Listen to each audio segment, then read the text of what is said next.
दोस्तों, केक बनाने के लिए सबसे जरूरी चीज क्या है? सबसे जरूरी चीज है केक बनाने के लिए वो है स्पॉन्ज तैयार करना। सबसे पहले हमें परफेक्ट स्पॉन्ज तैयार करना आना चाहिए।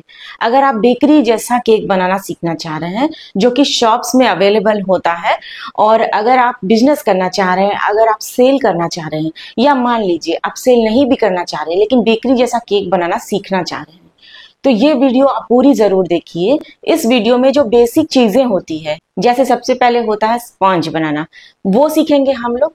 परफेक्टली सीखेंगे कैसे बेकरी में बनाया जाता है। ये प्रेमिक्स आज हम लोग यूज करेंगे। ये है पिल्सबरी वाला प्रेमिक्स। ये प्रेमिक्स भी बेकरी में बहुत यूज किया जाता है। हम लोग होम बेकर हैं और हम लोग ये प्रेमिक्स अक्सर यूज करते हैं। साथ ही मैं प्रिस्टीन का भी यूज करती हूँ केक प्रेमिक्स। बहुत सारे लोग जानना चाह रहे हैं कि केक प्रेमिक्स आप कौन कौन सा यूज करती हैं। तो पिल्सबरी यूज करती हूँ, प्रिस्टीन यूज करती हूँ, मैंने बेकर्स विला भी यूज किया है और मैंने ट्रोपोलाइट भी यूज किया है। इन सब के बारे में मैं बोल सकती हूँ कि ये अच्छे प्रेमिक्स हैं, अच्छा काम करता है।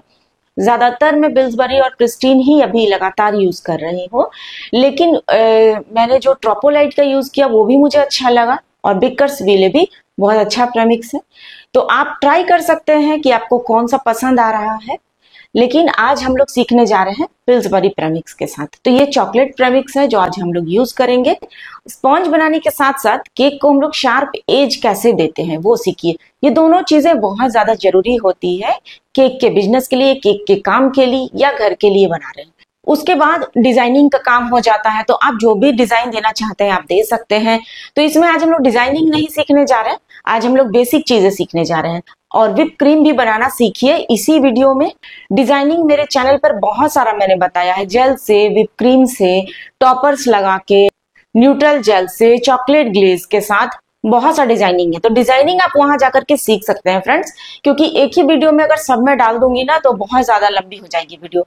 चलिए शुरू करते हैं। अगर आपको मेरी वीडियोस अच्छी लगती है तो प्लीज लाइक, शेयर, सब्सक्राइब जरूर कीजिए, क्योंकि आप लोगों तक एक वीडियो लाने के लिए हमारी बहुत मेहनत लगती है फ्रेंड्स। तो प्लीज सपोर्ट करिए ताकि हम लोग नई नई वीडियो ला सकें। ये वीडियोस आपके लिए ही हम लाते हैं ताकि आप भी सीख सकें परफेक्ट केक बनाना, परफेक्ट बेकिंग करना। साथ ही बेकिंग सीरीज से भी जुड़िए जिसमें मैं बताती हूँ कि ब्रेड बनाना, पाव बनाना। तो वो बेकिंग सीरीज में बहुत सी चीजें आप सीख सकते हैं। चलिए शुरू करते हैं बनाना। तो सबसे पहले हम लोग चॉकलेट स्पॉन्ज बनाना सीख लेते हैं। इसको आज हम लोग चूल्हे पे बनाएंगे, कढ़ाई में ही, और बताऊंगी आपको कि आप ओवन में भी कैसे बेक कर सकते हैं। आज हम लोग ले रहे हैं रेडीमेड प्रेमिक्स। देखिए ये पिल्सबरी का रेडीमेड हम लोग चॉकलेट प्रेमिक्स ले रहे हैं। ये एगलेस होता है, और अगर आप ऑर्डर्स लेते हैं, अगर आप बेकरी का काम कर रहे हैं तो रेडीमेड प्रेमिक्स आपके पास होना ही चाहिए फ्रेंड्स, जिससे कि आप बिल्कुल बेकरी के जैसा केक बना के तैयार कर सकते हैं। यहाँ पर देखिए हम लोग पहले ले रहे हैं प्रेमिक्स, और प्रेमिक्स है कम से कम 150 ग्राम, और 150 ग्राम यहाँ पे प्रेमिक्स ले रहे हैं एक बोल में। और जरूरी नहीं है कि आप पिल्सबरी प्रेमिक्स ही लीजिए, मैंने और भी प्रेमिक्स के बारे में अपने चैनल पर बतलाया है, जैसे प्रिस्टीन और बेकर्स विले, ट्रोपोलाइट। तो और भी प्रेमिक्स हैं, जाकर के देखिए कि कैसे मैंने उससे स्पॉन्ज बनाना बतलाया है। ओवन में भी मैंने बतलाया हुआ है कि कैसे स्पॉन्ज तैयार कर सकते हैं आप। तो आपके लिए बहुत ही ज़्यादा हेल्पफुल रहेगी वो वीडियोस। यहाँ पर फ्रेंड्स अभी एक चीज़ मैं आपको दिखला रही हूँ कि जब भी आप प्रेमिक्स का पैकेट को खोलते हैं, यहाँ 5 kg का ये पैकेट था, तो इसको बहुत अच्छे से आपको एयर टाइट करके रखना चाहिए। एक पॉलीथीन से मैं इसको बहुत ही टाइट से देखिए बांध रही हूँ, ताकि बिल्कुल भी एयर इसके अंदर ना जाए। इस बात का आप ध्यान हमेशा रखा करिए, वरना जो है हवा लग के प्रेमिक्स बहुत जल्दी खराब हो जाता है और ठीक से फूलेगा नहीं आपका केक, और अच्छा नहीं बनेगा फ्रेंड्स। तो फ्रेंड्स इसको आपको बहुत अच्छे से रखना है, नमी वाली जगह में नहीं रखना है, सूखी जगह में रखना है, इस बात का ध्यान रखिएगा। अभी देखिए 1 छोटी चम्मच हम लोग यहाँ पे रिफाइंड तेल डाल दिए हैं। अब तेल जब भी डालें तो इस बात का ध्यान रखिए कि तेल में कोई भी फ्लेवर, कोई भी महक नहीं होना चाहिए। जैसे सरसों का तेल हो गया, नारियल का तेल हो गया, ये सब तेल डालिएगा तो उसका पूरा महक और फ्लेवर आ जाएगा हमारे केक में। बस इसीलिए बोला जाता है कि विदाउट किसी फ्लेवर का आप केक तेल यहाँ इस्तेमाल करिए। अभी देखिए हमने डाला पानी। अब हिसाब से आपको पानी भी डालना है। केक परफेक्ट बने इसके लिए बहुत ज़रूरी है कि हिसाब से थोड़ा थोड़ा पानी डालिए, जैसे मैं डाल रही हूँ थोड़ा थोड़ा। और जब हमारे बैटर का कंसिस्टेंसी सही मिल जाएगा तो पानी डालना रोक देंगे। तो फ्रेंड्स यहाँ पे स्लो स्पीड में इसको पहले पानी डाल के मिलाइए। तो आपका केक सही बने, परफेक्ट फूले, इसके लिए बहुत ज़रूरी है कि सही मात्रा में आपको पानी यहाँ डालना है। पानी बहुत ज़्यादा डाल के अगर आप बैटर को पतला कर देते हैं तो आपका केक क्या होगा, धंस जाएगा और बहुत ही बेकार बन जाएगा। तो इस तरह से नहीं बनता है। इतना ज़्यादा पानी आपको नहीं डाल देना है कि बैटर खराब हो जाए, या आपको बहुत कम पानी भी नहीं डालना है। उससे क्या होगा कि आपका केक फिर हार्ड हो जाएगा, ठीक से फूलेगा भी नहीं। तो इस सिचुएशन में भी कि पानी कम है तब भी आपका केक जो है, स्पॉन्ज जो है वो परफेक्ट नहीं बनता है। देखिए, इसको आपको 3 मिनट बहुत अच्छे से बीट करना है। ये देखिए, अभी कंसिस्टेंसी आपने देखा, तो हमें और पानी डालने की ज़रूरत नहीं है। मैं थोड़ी देर बीट करके देख चुकी, हमें और पानी डालने की ज़रूरत नहीं है। इसको 3 मिनट बहुत अच्छे से बीट करिए। बहुत ज़रूरी है केक प्रेमिक्स को अच्छे से बीट करना, वरना आपका केक अच्छे से स्पॉन्जी नहीं बनेगा फ्रेंड्स, और केक सही तरीके से फूलेगा नहीं, स्पॉन्जी नहीं बनेगा, जाली सही से नहीं आएगा। तो ये देखिए 3 मिनट में मैंने बहुत अच्छे से फिट लिया, और कंसिस्टेंसी देखिए कुछ इस तरह का होना चाहिए आपका बैटर का। रिबन के जैसे देखिए गिर रहा है, बहुत पतला नहीं है, बहुत गाढ़ा भी नहीं है। देखिए, मैं आपको दिखला रही हूँ, इसको ऐसा बैटर आपको बनाना है। यहाँ देखिए केक टिन, इसको मैं नाप के आपको दिखला दे रही हूँ। ये है हमारा केक टिन, 5 इंच देखिए इसकी चौड़ाई हो गई, और ऊंचाई में है ये 2 इंच का। तो इतना बड़ा केक टिन हम लोग ले रहे हैं फ्रेंड्स, केक को, स्पॉन्ज को बनाने के लिए। तो आपका जो है केक टिन भी ना सही होना चाहिए बैटर के हिसाब से। ये देखिए, अभी हम लोग इसमें तेल डाल करके थोड़ा सा ग्रीस कर ले रहे हैं अंदर से, और हम अभी डाल रहे हैं इसमें बटर पेपर रख रहे हैं। पार्चमेंट पेपर या बटर पेपर आप गोल साइज में भी काट के डाल सकते हैं, जैसा कि एक टिन का शेप है उस हिसाब से गोल भी काट के डाल सकते हैं। अभी ये मेरे पास थोड़ा कटिंग बचा हुआ था, तो मैं इसको छोटा छोटा काट के लगा दे रही हूँ। ऐसे भी आप रख सकते हैं अगर आपके पास बचा हुआ है बटर पेपर। तो फ्रेंड्स, इस तरह से देखिए मैंने इसको बटर पेपर लगा लिया है, ये देखिए। और अब हम लोग बैटर को इसमें डाल दे रहे हैं, कि एक बैटर को जो हमने तैयार किया था, और इसको डालने के बाद थोड़ा सा इसको टैप कर लेते हैं, और उसके बाद इसको हम लोग रखने जा रहे हैं इस कढ़ाई में। और कढ़ाई में एक वायर रैक भी रखेंगे। चाहे आपके पास वायर रैक नहीं है तो छोटी सी कटोरी रख सकते हैं, पर बहुत बड़ी कटोरी नहीं, छोटी सी कटोरी रख सकते हैं। अभी यहाँ पर हम लोग अपना केक टिन को रख दिए हैं। तो दोस्तों, मुझे कढ़ाई में बेक करना बहुत पसंद है, क्योंकि ये भारी एल्युमिनियम की कढ़ाई बहुत अच्छी होती है केक बेक करने के लिए। मैं अक्सर करती हूँ, जब ओवन में नहीं करती हूँ तो मैं अक्सर कढ़ाई में ही बेक करती हूँ। तो कढ़ाई तो खैर सबके घरों में होती है, तो ये इजी हो जाता है करना। अभी देखिए, यहाँ पर हम लोग बड़ा वाला बर्नर यूज़ कर रहे हैं, या 3 बर्नर वाला चूल्हा है। आप किसी भी बर्नर पे बेक कर सकते हैं, कोई ज़रूरी नहीं कि बड़ा में ही करिए, छोटे में भी कर सकते हैं। अभी कढ़ाई को चढ़ा दिया है चूल्हे पर, और 1 मिनट के लिए इसको मीडियम फ्लेम में रखेंगे फ्रेंड्स। 1 मिनट जब हो जाए तो कढ़ाई थोड़ी अच्छी से गर्म हो जाएगी तुरंत से, और 1 मिनट के बाद इसको हम लोग लो कर देंगे फ्लेम को। फिर लो फ्लेम में इसको हम लोग आधे घंटे तक बेक करेंगे। मतलब 1 मिनट के लिए रखिए आप मीडियम में, और उसके ठीक बाद 1 मिनट के बाद आप कर दीजिए लो फ्लेम। आधे घंटे के बाद ही चेक करिएगा फ्रेंड्स, आधे घंटे से पहले मत खोलिएगा। अगर आधे घंटे से पहले अगर आप खोलते हैं, बार बार चेक करते हैं, इससे आपका बाहरी हवा अंदर चला जाता है, और आपका केक धंस जाने का चांसेस रहता है, केक सही से बेक नहीं हो पाएगा। अभी बहुत से लोगों को शिकायत होती है कि आपका बन जाता है तो हमारा ऐसा क्यों हो जाता है। तो दोस्तों, अगर आप वीडियो को स्किप कर करके देखिएगा, अगर वीडियो को पूरी तरह से अच्छे से वॉच नहीं करिएगा, तो सीख पाना मुश्किल होगा, बना पाना मुश्किल होगा। इसीलिए जब भी हम कुछ सीखते हैं, कुछ बनाना है, कुछ भी चीज़ नया सीखते हैं, हम लोग को समय देना ही पड़ता है। तो आप ध्यान से देखिए और स्टेप बाय स्टेप फॉलो किया करिए। यहाँ पर फ्रेंड्स, आधा घंटा के बाद ही मैंने इसको खोला था, और कभी भी मैं चूल्हा में बेक करती हूँ ना, तो आधा घंटे के बाद ही मैं हमेशा खोलती हूँ। और आधे घंटे के बाद ये देख सकते हैं आप, कितना अच्छा स्पॉन्जी केक तैयार हुआ है। कहीं से भी धंसा हुआ आपको नहीं लग रहा होगा, और जितने बार भी मैं प्रेस कर रही हूँ ये ऊपर आ जा रहा है, देख सकते हैं आप। अगर ये कच्चा होता तो मैं इस घर से दबा रही होती ना, तो वो नीचे धंस जाता। लेकिन देखिए, बार बार वो स्प्रिंग जैसा उछल के ऊपर आ रहा है। इसका मतलब ही है आपका केक अच्छे से बेक हो चुका है, कहीं भी कच्चा नहीं है। देखिए, जहां से भी दबा रही हो। तो इस तरह से ये पहचान बहुत सही है कि आपका केक बेक हुआ है। इसमें आपको कोई चाकू डाल के भी देखने का जरूरत नहीं पड़ेगा, इसी से पता चल जाता है। लेकिन फिर भी अगर नया नया बेकर हैं आपको इच्छा है तो आप टूथपिक डाल के देख लीजिए, चाकू डाल के देख सकते हैं। और एक बार, जो भी ढक्कन आप यूज करते हैं इसको बेक करने के टाइम पे, वो ढक्कन ऐसा होना चाहिए कि सब तरफ से कवर करता हो और बाहरी हवा अंदर ना जाए। और अगर आप इसको ओवन में बेक कर रहे हैं तो 170 डिग्री सेल्सियस पे 30 to 35 मिनट के लिए प्रीहीटेड ओवन में बेक करिएगा। और चलिए इसको हम लोग अभी कट कर लेंगे 2 लेयर में। आप चाहें तो इस केक का स्पॉन्ज का 3 लेयर भी कर सकते हैं।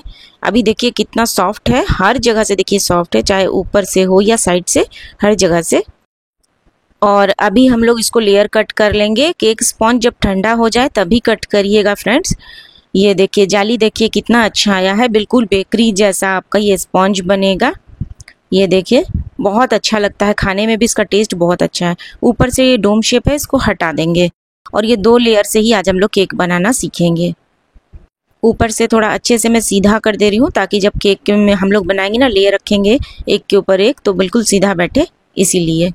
इस केक को मैं बनाऊंगी स्टार विप क्रीम से, रिच कंपनी का स्टार विप क्रीम। दूसरी विप क्रीम की जानकारी मैंने दी है, जैसे ट्रोपोलाइट, सन विप, और तो आप जा करके उन सब की वीडियोस देख सकते हैं और सीख सकते हैं। उन सबको मैंने विप करके कैसे काम करना बतलाया है, पूरी जानकारी मिल जाएगी आपको। तो डब्बे के ऊपर सारा इन्फॉर्मेशन दिया हुआ है फ्रेंड्स। 180 रुपीज़ में मुझे मिल गया ये स्टार विप का 1 kg का डब्बा। ऐसे इस पे 216 रुपये लिखा हुआ है। अच्छा, इसको स्टोर आपको करना है बिल्कुल फ्रीज़र में, बिल्कुल जमा रहेगा। इस टेम्परेचर पर आपको इसको स्टोर करना है, बिल्कुल जमा हुआ टेम्परेचर होना चाहिए। बिल्कुल फ्रीज़र में ही रखिएगा। जब यूज़ करना है निकालिएगा, एक बार अच्छे से हिला करके जितना अमाउंट निकालना है निकाल लीजिएगा और वापस अच्छे से पैक करके वापस फ्रीजर में आपको रखना है। इस बात का ध्यान रखिए, जब भी कोई भी व्हिप क्रीम आप लाते हैं किसी भी कंपनी का, आपको फ्रीजर में ही उसको रखना है। फ्रेंड्स, कुछ इस तरह से देखिए पैकिंग रहता है, उसको आपको ऐसे खोलना है, बहुत ही ईजिली खोल सकते हैं आप। और ये देखिए ये पूरा देखिए ओपन हो गया है, हमने अच्छे से मिला लिया था, देख सकते हैं। अभी लिक्विड में है लेकिन बिल्कुल चिल्ड है, इस चीज़ का ध्यान रखिए कि चिल्ड रहे आपका क्रीम। तो चाहे आप 1 कप भी क्रीम ले रहे हैं या 1.5 कप भी क्रीम ले रहे हैं, तो उस हिसाब से अपना बर्तन चूज़ करिए, क्योंकि ये जो है ना कम से कम 3 गुना जैसे बढ़ जाएगा क्रीम जो अभी हम लोग ले रहे हैं, तो ये बढ़कर बहुत ऊपर तक जाएगा, इसलिए थोड़ा सा बड़ा बर्तन लीजिएगा। 400 वाट का सबसे अच्छा होता है बीटर, क्योंकि जब से मैंने इसको खरीदा है 300 वाट का मैं कम ही यूज़ कर रही हूँ। हाँ, लेकिन नहीं था तो उसी को करती थी, ऐसा नहीं कि उससे नहीं होता, उससे भी हो जाता है, थोड़ा सा टाइम ज़्यादा लगता है। तो फ्रेंड्स, अभी हम लोग इसको बीट करना शुरू करेंगे, पहले स्लो स्पीड में। तो स्लो स्पीड में अभी हम लोग इसको स्लो टू मीडियम, मतलब स्लो ही नहीं, मतलब स्लो टू मीडियम आप कर सकते हैं। स्लो टू मीडियम में हम लोग अभी देखिए इसको विप कर रहे हैं। और इस बात का ध्यान रखिएगा, जब भी आप विप करते हैं ना, तो आप सब तरफ क्रीम में घुमाते हुए विप करिए। ऐसा नहीं कि एक ही जगह पे रखे हुए हैं बहुत देर तक, तो क्या होगा, साइड का क्रीम विप नहीं हो पाएगा। तो इसलिए आपको घुमाना है बीच बीच में, इस तरह से देखिए हल्का हल्का घुमाते रहना है और विप करना है। ये देखिए अभी आप देख सकते हैं इसमें और थोड़ा सा ये गाढ़ा जैसे हो गया है। तो अभी हम लोग क्या करेंगे ना, अपने बीटर को अभी हाई स्पीड दे देंगे, ठीक है। हाई स्पीड दे दीजिए जब आपका सॉफ्ट पीक आना स्टार्ट हो गया है। सॉफ्ट पीक देखिए आ रहा है, जब मैं बीटर घुमा रही हूँ आप देख सकते हैं इसमें लाइन लाइन जैसा बन रहा है, ये सॉफ्ट पीक आना स्टार्ट हो गया है। तो अभी आपको करना यह है कि हाई स्पीड कर दीजिए और बस बीट करिए सब तरफ घुमाते हुए। तो अभी मैं देखिए हाई स्पीड में इसको बीट कर रही हूँ। थोड़ी देर फ्रेंड्स और इसको बीट करना पड़ेगा और ये परफेक्टली हो जाएगा। और इसी तरह से मैंने सब तरफ घुमाते हुए कुछ सेकंड बीट किया इसको और हमारा क्रीम अब लगभग तैयार हो चुका है। तो अब ज़्यादा नहीं, बस कुछ सेकंड करेंगे इसको विप को हम लोग बंद करते हैं फ्रेंड्स। ज़्यादा विप करेंगे तो ये हो जाएगी ओवर विप। देखिए अब आप देख सकते हैं कि ये क्रीम का जो बोल है वो कहीं से भी आप इसे पलटी भी कर देंगे तो आपका क्रीम इधर से उधर नहीं होगा। अभी मैं आपको दिखला रही हूँ, उसको मैंने पलट के रख दिया है और आप इसको हिलाएंगे भी इस तरह से। आप इसको कैसे भी हिलाएंगे, ये क्रीम जो है ना वो अपने जगह पर शेप होल्ड किए हुए रहता है और यही पहचान होता है हमारे विप क्रीम का कि वो परफेक्टली विप हुआ है। तो हमारा स्पॉन्ज का फर्स्ट वाला लेयर मैंने केक बोर्ड के ऊपर रखा है, थोड़ा सा विप क्रीम लगा के, और अभी शुगर सिरप इस पे सोक कराएंगे थोड़ा। तो पहले लेयरिंग कर लेते हैं। लेयरिंग में थोड़ा स्पीड में आपको दिखला रही हूँ फ्रेंड्स। देखिए विप क्रीम लगाया अपना जो हमने तैयार किया था। अभी चॉकलेट केक के लिए यहाँ लेयरिंग हो रही है और यहाँ पर हम लोग चोको चिप डाल रहे हैं। आप चाहें तो चॉकलेट गनाश भी डाल सकते हैं लेयर में। तो लेयरिंग आज नहीं, आज हम लोग शार्प एज सीख रहे हैं, फिर भी आप देख लीजिए कैसे मैंने चॉकलेट केक की लेयरिंग किया। सेकंड वाला लेयर रखा और अभी हम लोग क्या कर रहे हैं ना, इसको क्रम कोट कर रहे हैं और सारा गैप्स जो है वो क्रीम से फिल कर ले रहे हैं। फिर हमने इस पे शुगर सिरप डाला और यहाँ पर देखिए क्रीम से क्रम कोटिंग कर रहे हैं। तो पतली क्रीम आपको लगाना है, सब तरफ साइड में गैप्स भर लेना है और पतली क्रीम से ना आपको इसका क्रम कोटिंग कर देना है। क्रम कोटिंग से क्या होगा कि फाइनल आइसिंग में आपको कोई प्रॉब्लम नहीं होगा। अभी हम लोग देखिए अपना व्हिप क्रीम जो तैयार किया था उसको डाल रहे हैं और कितना अमाउंट में मैंने डाला देखिए। और इसको ना हम लोग ऊपर पहले चिकना करेंगे और साइड में देखिए लगा रहे हैं। साइड में देखिए कितना मोटा लेयर हम लोग लगा रहे हैं क्रीम का। आपको पैलेट नाइफ से लगाना है आप लगाइए, या पाइपिंग बैग में भर के लगाना चाहते हैं तो वैसे भी लगा सकते हैं। अभी फ्रेंड्स ये है हमारे पास स्क्रैपर। देखिए स्क्रैपर को आपको ऐसे रख के पूरे केक के बोर्ड टर्न टेबल को घुमाना है और जहाँ जहाँ गैप है वहाँ वहाँ फिर से क्रीम लगाना है और फिर से स्क्रैपर चलाना है। इससे क्या होगा ना, आपका जहाँ भी दरार वगैरह होगा वो सब अच्छे से फिल हो जाएगा, बराबर होगा। स्क्रैपर को यूज करके बिल्कुल हाथ को सीधा रख के स्क्रैपर यूज करना है। अभी देखिए ऊपर से हम लोग एक्स्ट्रा क्रीम हटाएंगे और उसको पैलेट नाइफ से साफ कर लेंगे। तो इससे क्या होगा, शार्प एज बनाने में आसानी होगा और भद्दा नहीं बनेगा आपका एज, शार्प एज। ये देखिए फिर से हम लोग स्क्रैपर चला रहे हैं। तो ऊपर से हमने खींचा था तो बाहर आ गया था, तो फिर से स्क्रैपर चलाया, फिर से पैलेट नाइफ से थोड़ा चिकना कर रहे हैं और ऊपर फिर से देखिए हल्का हल्का ऊपर कॉर्नर निकल आया है।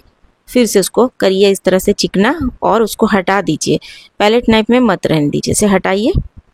तो ऐसा आपको तब तक करना है जब तक आपका शार्प एज नहीं आ जाता। देखिए यहाँ दरार को फिर से भर लेंगे, फिर से चिकना करेंगे और इस तरह से देखिए कितना अच्छा ऊपर भी चिकना हो गया है, बिल्कुल शार्प एज हो गया है और साइड में स्क्रैपर से हमने किया है। तो इस तरह से तैयार है ये हमारा केक जो कि हमने फाइनल आइसिंग करके तैयार कर लिया। ये बेसिक जानकारी आपको मिल चुकी है स्पॉन्ज बनाने की, क्रीम बनाने की और शार्प एज बनाने की। अब इस पे आप कोई भी डिज़ाइन अपना मनपसंद बना सकते हैं। उम्मीद करती हूँ वीडियो आपको पसंद आई होगी। पसंद आई है तो प्लीज़ चैनल को लाइक शेयर सब्सक्राइब ज़रूर कीजिए। Thank you, bye bye.